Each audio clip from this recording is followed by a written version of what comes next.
அதே மாதிரி பாருங்க, இக்கட்டான எல்லா சூழ்நிலைகளிலும் நபிமார்கள் எடுத்த முடிவு அல்லாஹ்வின் மீது தவக்குல் வைப்பதுதான்.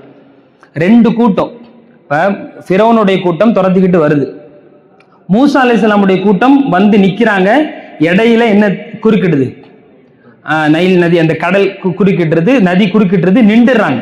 அப்ப பாருங்க, ஃபலம்மா தரா அல் ஜம்ஆனி கால அஸ்ஹாபு மூசா இன்னால முதுரகுன், மூசாவுடைய கூட்டம் எல்லாம் சொன்னாங்க, மூசா இன்னால முதுரகுன், மாட்டிக்கிட்டமே மூசா, அட அகப்பட்டு கொண்டு பிடிபட்டமே, இத வர்றாங்களே, இந்த தண்ணியை தாண்டி எங்க போறோம்.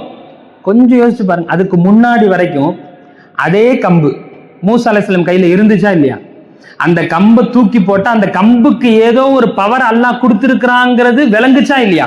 அந்த கம்பு தான், அதை அடிச்சா கல் என்ன செய்யுது, பொளந்து தண்ணி வருது. அந்த கம்பு தான், அந்த கம்பை தூக்கி போட்டா என்னவா மாறுது, பாம்பா மாறுது. அப்ப வித்தியாசமா இந்த கம்பு ஏதோ ஒரு மேஜிக் மாதிரி அல்லாஹ் இதுக்கு ஒரு மோஜிசாவை கொடுத்திருக்கிறான், பண்ணுதுன்னு தெரியுது, தெளிவா தெரியுது. ஆனால் உண்மையிலேயே இந்த கம்புக்கு ஆற்றல் இருக்குன்னு யாரும் நம்பவே இல்லை.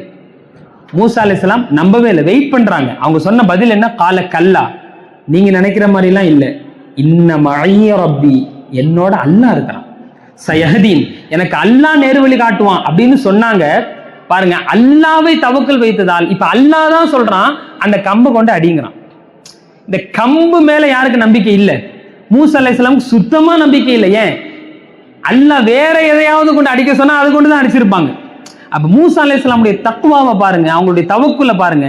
இதன் மூலமாக நமக்கு கிடைக்கிற படிப்பினை, நீங்க இக்கட்டான சூழ்நிலையில எந்த சூழ்நிலையில மாட்டிக்கிட்டாலும் நம்ம அல்லாவை மட்டும் மறக்காம அல்லாவை அழைத்தால் அவன் பதில் கொடுக்க தயாராக இருக்கிறான் அப்படிங்கிற மிகப்பெரிய படிப்பினையை இந்த மூசா அலைஹிஸ்ஸலாம் அவங்களுடைய வரலாற்றின் மூலமாக நாம் தெரிந்து கொள்ளலாம்.